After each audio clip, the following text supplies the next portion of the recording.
BME 34. Senior systems architect at a mid-sized logistics firm. Been here 8 years.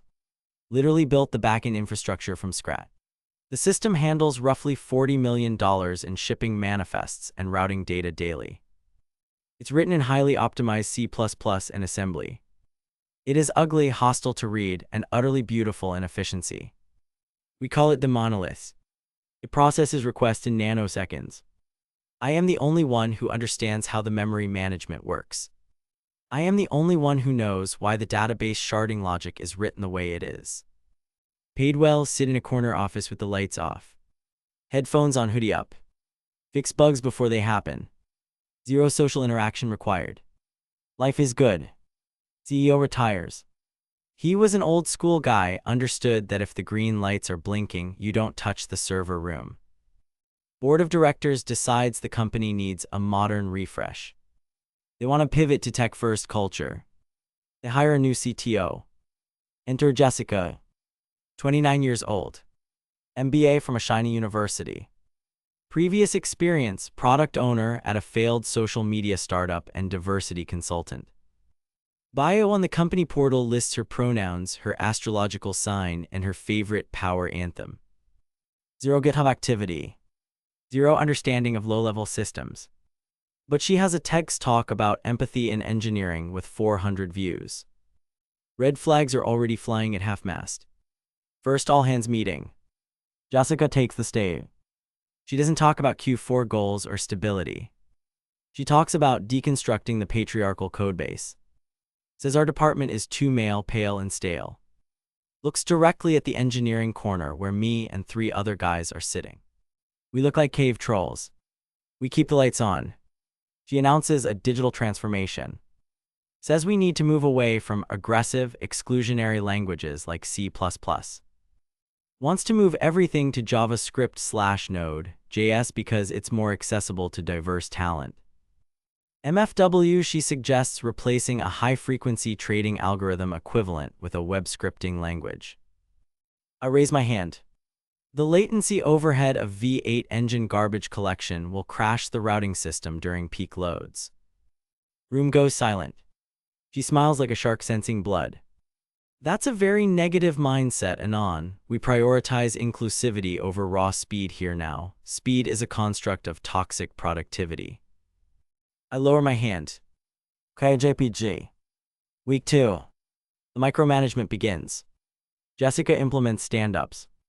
Not normal stand-ups where you say what you did. These are feelings check-ins. We have to pass around a literal talking stick. It's a plushy unicorn. Have to express how the code makes us feel. When it's my turn, I say the code makes me feel nothing. It is a tool. I fixed the deadlock in the SQL cluster. Jessica frowns. Anon, you're blocking the emotional flow of the team. You need to open up. I stare blankly. The SQL cluster is stable. That is my feeling. She writes something in her notebook. Probably putting me on a list. Week 4. Jessica calls me into her office. Walls are covered in motivational posters about shattering ceilings and the future is female. She sits on a yoga ball instead of a chair. Anon, we need to talk about your code comments. I ask what's wrong, is there a bug? No, it's the terminology. You use terms like master-slave for the database replication and blacklist-whitelist for the firewall. Those are industry standard terms. They are violent and oppressive. I want you to go through the entire 2 million lines of legacy code and refactor them to primary replica and allow deny. I rub my temples. Jessica, that's a cosmetic change that carries massive risk. If I miss one variable reference in the compiled binaries, the entire shipping grid goes dark. It's not worth the risk for semantics. She stands up, bounces off the yoga ball. It is not semantics, it is about safety. Words are violence. By refusing, you are creating a hostile work environment for me. There is literally no one else in the backend team. Just me and 2 junior guys who are terrified of her. I can't authorize that time expenditure. I have to optimize the holiday rush protocol. This is a direct order. Prioritize the language audit over the optimization. Can I get that in writing? Are you questioning my authority because I'm a woman? No, I'm questioning your logic because I'm an engineer. I need it in writing for the changelog. She huffs, sends an email. Subject: Mandatory Inclusive Language Update Priority 1. I save the email locally. I print a copy. I put the copy in my safe at home. Week 8. The renaming nightmare is done. Took me 200 hours. Introduced 4 critical bugs that I caught last minute. System is unstable but holding. Jessica is not satisfied. She calls a meeting to discuss the rewrite. She has hired a consultancy firm. Code Queens Inc. A team of 6 junior developers arrives. They have pink mechanical keyboards and stickers that say "Code like a girl." Not a single one of them knows what a pointer is. They ask me where the npm install file is for the C++ kernel. I explain that this is bare metal code. They look at me like I'm speaking Latin.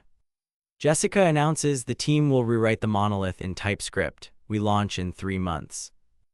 I choke on my coffee. 3 months? It took 4 years to stabilize the current core. TypeScript is single-threaded. We process 50,000 requests per second. Node.js will cap out at maybe 4,000 before the event loop blocks. Jessica rolls her eyes.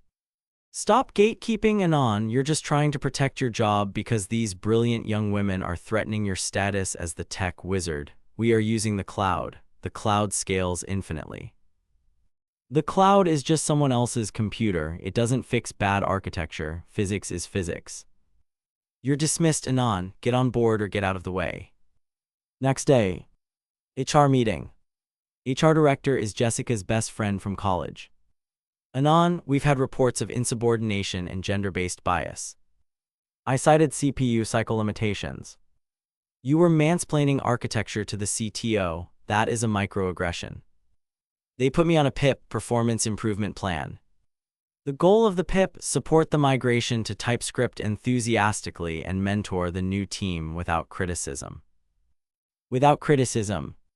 Mentoring juniors who don't know the difference between TCP and UDP without criticizing them. I realize what this is. This is a constructive dismissal. They want me to quit so they don't have to pay severance. Or they want to fire me for cause when the project fails. A calm washes over me. The stoicism of a man who has seen the blue screen of death and lived. I decide to comply. Maliciously. The build phase. I stop pointing out errors. The Code Queens team pushes code that is horrifying. Nested loops everywhere. Importing massive libraries to do simple math. No error handling. They decide to use a MongoDB database because SQL is patriarchal and rigid. NoSQL is fluid. I say nothing. I smile. I attend the stand-ups. How are you feeling, Anon? I feel empowered by the agility of the new team. Jessica beams. See, I knew you could learn. I spend my days documenting everything. I download the Git logs. I export the email chains. I record the Zoom meetings where I ask, are we sure this architecture can handle the load, and get told to check my privilege. I create a folder on my private drive named the Titanic. 1 month to launch. The new system is complete. It passes the unit tests. Why? Because the unit tests only check if the function returns a value, not if it's correct or fast. They run a load test. With 10 users. It works. Jessica declares victory. We have done in 2 months what Anon couldn't do in 8 years. We liberated the code. I send one final email. To Jessica, CEO, Board of Directors. Subject: Technical Risk Assessment for Q4 launch. Body attached is a comparison of throughput capabilities. The current C++ system handles 50K rec/s. The new TypeScript build based on my benchmarking creates a bottleneck at the database interface at approximately 500 rec/s. Launching this during the pre-Christmas rush will result in total service denial. I recommend delaying launch. Reply from Jessica. Reply all. Anon, enough with the doom-mongering. Your negativity is toxic. This is exactly why we need fresh blood. The launch goes ahead. Consider this a formal warning regarding your attitude. CEO replies, I trust Jessica's vision. Let's make history. I print this email chain too. Launch day.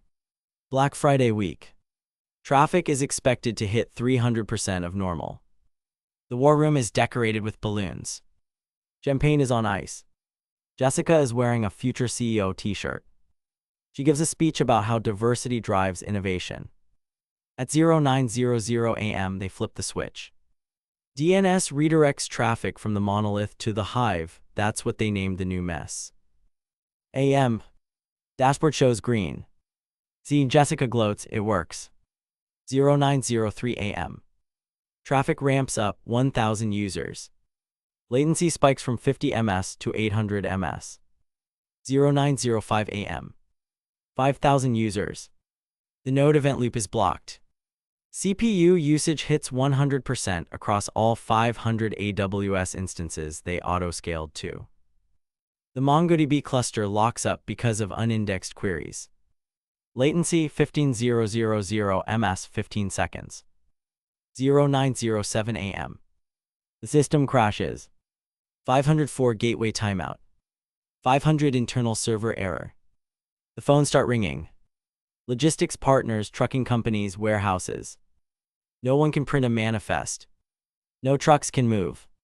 We are losing approximately $40,000 per minute. Panic in the war room. Jessica is screaming at the junior devs. Fix it, just restart it. They restart. It crashes again instantly upon boot because the queue is backed up. Jessica turns to me. Her face is pale, the girl boss veneer is cracking. Anon, do something, turn the old system back on. I lean back in my chair. I can't. What do you mean you can't? You're the architect. You ordered the decommissioning of the legacy servers to save budget for the cloud instances. They are wiped and powered down. It would take 48 hours to restore them from cold storage. Fix the new one then. I can't, I don't know TypeScript, remember? You said I wasn't a culture fit for the new stack. She is hyperventilating. CEO storms in. Why is the site down? We are trending on Twitter. Logistics fail is one. Jessica points a shaking finger at me. It's sabotage. Anon planted a bug. He wanted us to fail because he hates women. CEO looks at me. Is this true? The showdown. I stand up. Slowly. I pull a USB drive out of my pocket. I plug it into the main projector laptop, overriding the diversity metrics dashboard. I open the Titanic folder. Here is the email from 2 months ago where I predicted the Node.js event loop blockage. Here is the email from last month warning about the MongoDB write lock. Here is the email from yesterday where I explicitly stated that 500 requests per second was the hard limit. And here is the email from Jessica threatening to fire me if I didn't stop mansplaining these exact mathematical facts. The room is dead silent. I pull up the server logs. Look at the error stack, heap out of memory. That's not a bug I planted. That's the code trying to load 50 GB of JSON into 2 GB of RAM because your new team didn't use streams. I turn to the CEO. I did exactly what I was told. I stepped back. I let the diverse talent lead. I practiced inclusive silence. This is the result. CEO turns purple. He looks at Jessica. Is this true? Did he warn you in writing? Jessica is crying now, actual tears. He didn't support us emotionally. He set us up to fail by not fixing it for us. You put him on a pip for trying to fix it, the CEO yells. CEO turns back to me. Anon, fix it please, I don't care what it costs. Get the C++ core back online. I told you the servers are wiped. You must have a backup, you're paranoid, you always have a backup. I smile. I do have a backup, a personal snapshot of the source code and the database schema on my private encrypted server at home. Use it. I can't. Why? The twist. Because that code contains a proprietary routing algorithm called the Pathfinder. I wrote the core logic for it 9 years ago before I was hired full-time as a contractor. I pull out a paper contract from my bag. Clause 7a, intellectual property created prior to employment remains the sole property of the employee unless purchased separately. You never purchased it, you just licensed it as part of my employment. So, Clause 7b, license to use said IP is revoked immediately upon constructive dismissal or hostile work environment finding. I point to the pip on the screen. You accused me of gender bias for doing my job, you threatened my employment, you created a hostile environment. The license is revoked. We are using the new code though, Jessica screams. No, you're not. The new code crashed. If you want the old code back, the code that works, you need to buy the license. CEO looks at the burn rate, $100,000 lost since we started talking. How much? I want Jessica gone, immediately, escorted out by security. Don CEO doesn't even hesitate. Jessica gasps, you can't, I'll sue for discrimination. You just cost us $10 million in reputation and downtime, get out. Security guards who also hate the new rules because she made them wear softer uniforms grab her arms. She is dragged out screaming about the patriarchy. Okay, she's gone, CEO says, now turn it on, how much for the license? I'm resigning, effective immediately. What, no, we need you. I will return as an external consultant. My rate is $800 an hour, minimum 1,000 hours billed up front, plus a $2 million licensing fee for the Pathfinder algorithm. CEO looks at the screen. Stocks are tanking. Clients are canceling contracts. He pulls out his checkbook. Just get it online. The aftermaths. I sign the consulting contract. I wire the money. I SSH into my home server. I deploy the C++ binary to the cloud instances. Yes, it runs on Linux cloud instances just fine. It takes 4 minutes to compile and propagate. 09:25 a.m. System reboot. Latency 3 ms. Throughput 60,000 rec/s. The monolith hums. The dashboard turns green. The office cheers. I don't cheer. I put my hood up. I'll be working remotely from now on. Don't email me unless the building is on fire. Walk out of the office. Past Jessica in the parking lot, she's stuffing a box into her Prius. She glares at me, you're on the wrong side of history. I get into my car, paid off. Check my bank account, $2.8 million pending. History is written by the winners, and the winners write in C++. Drive home. Sleep like a baby. 6 months later. Company is still running my code. They fired the entire Code Queens team. Hired back the 2 junior guys I liked and gave them raises. I work maybe 4 hours a week maintaining the kernel. Jessica is now a digital wellness coach on LinkedIn. Her latest post is about how toxic tech culture pushed her out. It has 12 likes. I verify the integrity of the database. 0 errors. Life is good.